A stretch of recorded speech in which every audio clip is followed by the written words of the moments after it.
Hello students, welcome back to my YouTube channel. आज के lecture में हम डिस्कस करने वाले हैं class 11 chemistry chapter 1 that is some basic concept of chemistry का ये नेक्स्ट लेक्चर है। तो आज के लेक्चर में हम कवर करने वाले हैं जो छोटे छोटे कॉन्सेप्ट है, जैसे एटॉमिक मास क्या होता है, average atomic mass, molecular mass and formula mass.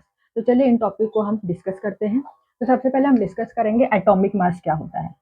Atomic mass, तो एटॉमिक मास क्या होता है, नाम से ही आप समझ सकते हो। मास ऑफ एन एटम, एक एटम का जो मास होता है उसे हम एटॉमिक मास बोलते हैं। जैसे ऑक्सीजन एलिमेंट की बात करते हैं, तो एलिमेंट ऑक्सीजन हमने ले लिया, तो उसमें ऑक्सीजन के बहुत सारे एटम प्रेजेंट होंगे। ऑक्सीजन के बहुत सारे एटम प्रेजेंट होंगे, तो उसमें एक ऑक्सीजन के एटम का मास, उसे हम बोलते हैं एटॉमिक मास। एटॉमिक मास क्या होता है, मास of an atom, mass of an atom. अभी एटॉमिक मास का जो यूनिट है वो यूज किया जाता था एएमयू। एएमयू,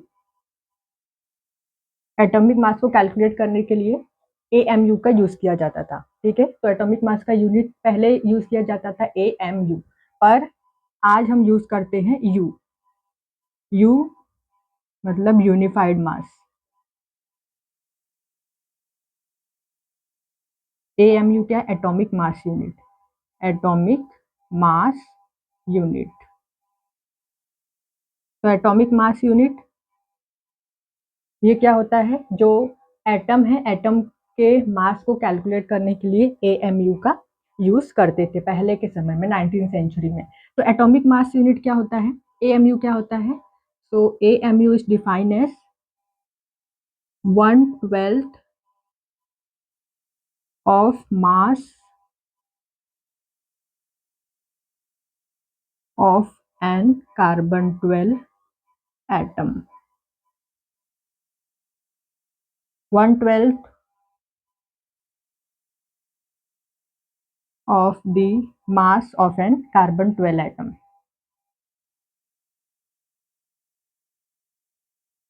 ये होता है एटॉमिक मास यूनिट, एएमयू।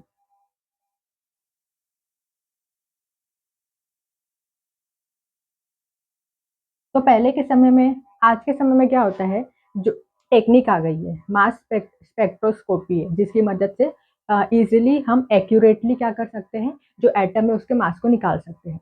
लेकिन जो 19th सेंचुरी में क्या करते थे, सबसे पहले हाइड्रोजन को रेफरेंस सेट किया गया था।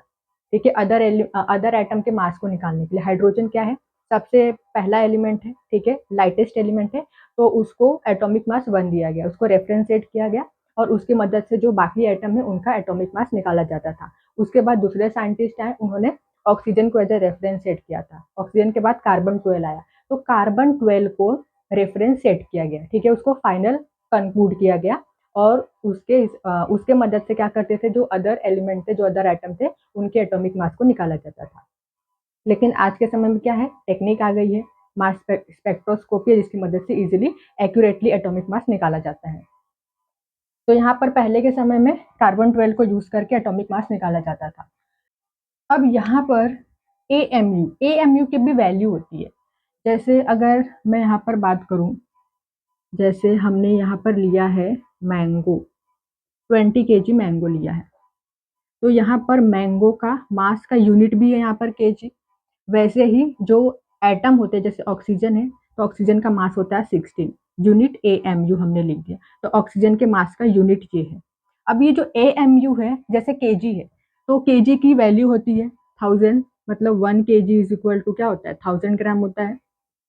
वैसे एएमयू की भी वैल्यू होती है, क्या वैल्यू होती है, इसकी वैल्यू होती है 1.66056 इंटू 10⁻⁻24 ग्राम।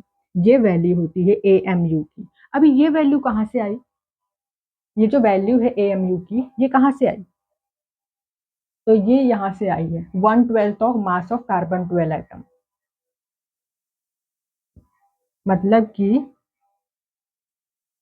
अभी जो कार्बन 12 एटम है, ये कार्बन 12 क्या है, कार्बन के आइसोटोप्स होते हैं ना, उसमें से ये कार्बन 12 एक आइसोटोप है। तो कार्बन 12 एटम का मास कितना होता है, तो मास होता है 1.9926 648 इंटू 10⁻⁻23 ग्राम।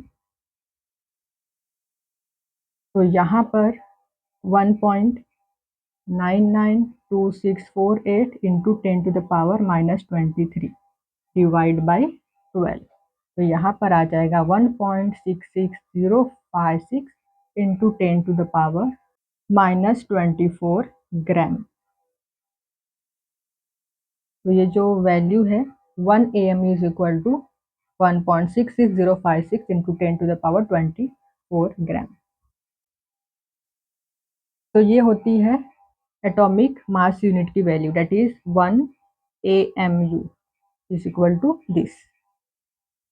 तो यहाँ पर इंपॉर्टेंट क्या है, यहाँ पर आपको डेफिनेशन याद रखना है, सिंपल सी बात है, और ये वैल्यू याद रखनी है, ठीक है। MCQ में आ सकता है और पूछ सकते हैं 1 MU क्या होता है। तो 1 AMU is defined as the 1/12 of the mass of an carbon 12 atom. तो इतना ही आपको याद रखना है, तो आप इसे नोट डाउन कर सकते हो।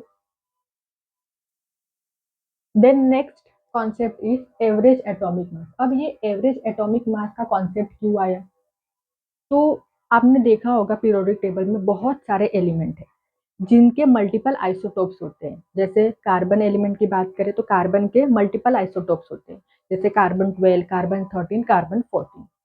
तो अगर मैं आपसे पूछूं कि कार्बन 12 का एटॉमिक मास क्या है, तो आप 12 बताओगे। कार्बन 12 जो आइसोटोप है उसका एटॉमिक मास 12 होता है, तो आपने 12 बता दिया। अगर मैं पूछूं कार्बन 13 का एटॉमिक मास क्या है, तो आप 13 बताओगे। लेकिन अगर मैं आपसे पूछती हूँ कि कार्बन का एटॉमिक मास क्या है, तो आप क्या बताओगे। तब जो आइसोटोप्स है ना, उनको आप क्या करोगे, उनका एवरेज निकालोगे। तो जो एवरेज आएगा वही क्या होता है, एवरेज एटॉमिक मास। और वही एवरेज एटॉमिक मास जो होता है, जो हम मल्टीपल आइसोटोप्स का निकालते हैं, वही पीरियोडिक टेबल आपने देखा होगा। तो पीरियोडिक टेबल में जो एलिमेंट के एटॉमिक मास दिए गए हैं ना, वो क्या है, वो एवरेज एटॉमिक मास ही है। मतलब आइसोटोप्स जैसे कार्बन है, तो कार्बन के मल्टीपल आइसोटोप है, कार्बन 12, 13, 14, ठीक है। तो तीनों का एवरेज निकाला गया है। तो वो जो एवरेज आया है, एवरेज एटॉमिक मास, वही पीरियोडिक टेबल में दिया गया है कार्बन का एटॉमिक मास। तो अगर मैं आपसे पूछती हूँ कि कार्बन 12 का एटॉमिक मास क्या है, तो आप 12 बताओगे। लेकिन अगर मैं आपसे पूछती हूँ कार्बन का एटॉमिक मास क्या है, तो आप क्या बताओगे। तो जो एवरेज एटॉमिक मास निकल कर आएगा तीनों का, तीनों आइसोटोप्स का, वही एवरेज एटॉमिक मास होगा। तो चलिए यहाँ पर हम कैलकुलेट करते हैं कि किस तरीके से एवरेज एटॉमिक मास निकाला जाता है। तो हम कार्बन का ही एग्जांपल लेंगे, जो कार्बन के आइसोटोप्स है। तो यहाँ पर हमने लिया है एग्जाम्पल कार्बन का। तो यहाँ पर कार्बन के आइसोटोप्स है कार्बन 12, कार्बन 13, कार्बन 14। तो इनका एटॉमिक मास देखिए, कार्बन 12 का एटॉमिक मास 12 होगा, 13 का 13 एंड 14 का 14। अब यहाँ पर इनका रिलेटिव अबंडेंस भी दिया गया है। मतलब कि इनका अबंडेंस कितना है, मतलब कि जैसे हम कार्बन 12 की बात करें, तो कार्बन 12 पूरे दुनिया में कितनी मात्रा में प्रेजेंट है, ठीक है, वो होता है रिलेटिव अबंडेंस। तो कितना है, 98.892। वैसे ही कार्बन 13 का भी दिया गया रिलेटिव अबंडेंस, एंड 14 का भी दिया गया। तो अब ये आइसोटोप्स की मदद से हम क्या करेंगे, जो कार्बन है, कार्बन का जो एटॉमिक मास होता है, जो पीरियोडिक टेबल में दिया गया है, वो निकालने वाले हैं हम, मतलब कि एवरेज एटॉमिक मास। तो यहाँ पर कैसे निकालते हैं, तो देखिए एटॉमिक मास ऑफ कार्बन निकालने वाले हैं हम। तो कार्बन 12 है, तो एटॉमिक मास 12 है, तो 12 इंटू, अभी यहाँ पर क्या रहेगा, कार्बन 12 का जो रिलेटिव अबंडेंस है कितना, 98.892% है, तो divide by 100 plus atomic mass of carbon 13, then relative abundance divide by 100, इसी तरीके से 14 का। तो यहाँ पर निकल कर आएगा कार्बन का एटॉमिक मास। जो एवरेज एटॉमिक मास होता है वो क्या है, कार्बन का 12।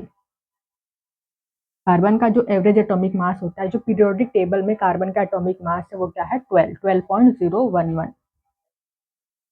तो इस तरीके से जो एलिमेंट है पीरियोडिक टेबल में, उनका जो एटॉमिक मास है वो क्या है, वो एवरेज एटॉमिक मास है। मतलब एलिमेंट के जो आइसोटोप्स होते हैं ना, उनका एवरेज निकाला गया है। तो जो आया है एवरेज निकालने के बाद, वही क्या होता है, एवरेज एटॉमिक मास होता है, जो पीरियोडिक टेबल में एलिमेंट के मास दिए गए हैं। तो इसे आप नोट डाउन कर सकते हो। Then next is molecular mass. तो मॉलिक्यूलर मास क्या होता है, molecular mass is the sum of the average atomic mass of all atoms in a molecule. मतलब कि यहाँ पर जो मॉलिक्यूल्स में जो एटम है, उन एटम का जो एवरेज एटॉमिक मास होगा ना, उनका सम करना है। ठीक है, उनको ऐड करेंगे हम। तो यहाँ पर जैसे यहाँ पर कार्बन और ऑक्सीजन है, तो कार्बन यहाँ पर एक ही है, तो 1 इंटू कार्बन का एवरेज एटॉमिक मास क्या होता है, हमने अभी अभी कैलकुलेट किया था, एवरेज एटॉमिक मास में 12 होता है, तो 12 प्लस ऑक्सीजन के 2 एटम है, तो 2 इंटू, अब ऑक्सीजन का जो एवरेज एटॉमिक मास होता है वो कितना होता है, 16 होता है। ठीक है, एवरेज एटॉमिक मास मतलब एटॉमिक मास ही जो पीरियोडिक टेबल में मास गिवन है ना एटम का, एलिमेंट का, वही यहाँ पर होगा। तो यहाँ पर 1 into average atomic mass of carbon is 12 plus 2 into oxygen का एटॉमिक मास 16, तो यहाँ पर आ गया 44। ऐसे ही H2O का निकाल सकते हो, H2O, तो हाइड्रोजन के यहाँ पर 2 एटम है, तो 2 इंटू हाइड्रोजन का जो एटॉमिक मास होता है 1 प्लस ऑक्सीजन यहाँ पर एक ही है, सो 1 इंटू ऑक्सीजन का एटॉमिक मास क्या होता है, एवरेज एटॉमिक मास जो पीरियोडिक टेबल में है वो है 16, तो 2 प्लस 16 कितना आ जाएगा, 18U। तो इस तरीके से आप जो मॉलिक्यूलर मास होता है, किसी भी मॉलिक्यूल का मास आप कैलकुलेट कर सकते हो। देन मॉलिक्यूलर मास के बाद अब हम डिस्कस करने वाले हैं फॉर्मूला मास, तो इसे आप नोट डाउन कर लो सबसे पहले। Then next is formula mass. अब फॉर्मूला मास क्या होता है, तो देखिए जैसे हम मॉलिक्यूलर मास निकालते हैं, मॉलिक्यूल का मास, वैसे हम फॉर्मूला मास भी निकालते हैं। लेकिन डिफरेंस क्या है इन दोनों के बीच, जब हम एक ही तरीके से दोनों का मास निकालते हैं तो डिफरेंस क्या है। तो अब देखिए कई बार हम ऐसी चीज़ों का मास निकालने की ट्राई करते हैं जिसके अंदर मॉलिक्यूल्स ही नहीं होते, मॉलिक्यूल्स ही प्रेजेंट नहीं होते, जैसे कि आयोनिक कंपाउंड, आयोनिक कंपाउंड में मॉलिक्यूल्स प्रेजेंट नहीं होते हैं, तो हम मॉलिक्यूलर मास निकाल ही नहीं सकते। आयोनिक कंपाउंड में आयंस प्रेजेंट होते हैं, तो जब आयंस प्रेजेंट है आयोनिक कंपाउंड में, तो वहां पर हम क्या निकालते हैं, फॉर्मूला मास यूज करते हैं। ठीक है, उसे हम बोलते हैं फॉर्मूला मास। जो आयोनिक कंपाउंड है, आयोनिक कंपाउंड में जो आयंस प्रेजेंट होते हैं उनका हम क्या करते हैं, उन आयंस का एटॉमिक मासेस का सम करते हैं, वो होता है फॉर्मूला मास। जैसे यहाँ पर डेफिनेशन देखिए, formula mass is the sum of atomic mass of the ions present in the formula unit of a ionic compound. Alright, ionic compound में जो आयंस होते हैं उनके एटॉमिक मास का सम, जैसे NaCl हो गया, तो NaCl ये आयोनिक कंपाउंड है, ये क्या है, आयोनिक कंपाउंड है। तो आयोनिक कंपाउंड में जो आयंस है, ये सोडियम, क्लोरीन, ठीक है, इनके एटॉमिक मास का सम करना है।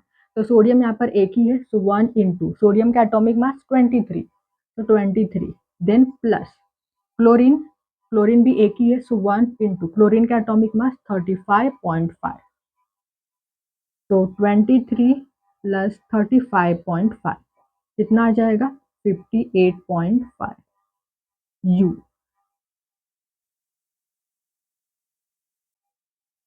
So this is about atomic mass, then average atomic mass and molecular mass, formula mass। तो ये 4 कॉन्सेप्ट हमने आज क्लियर किए हैं।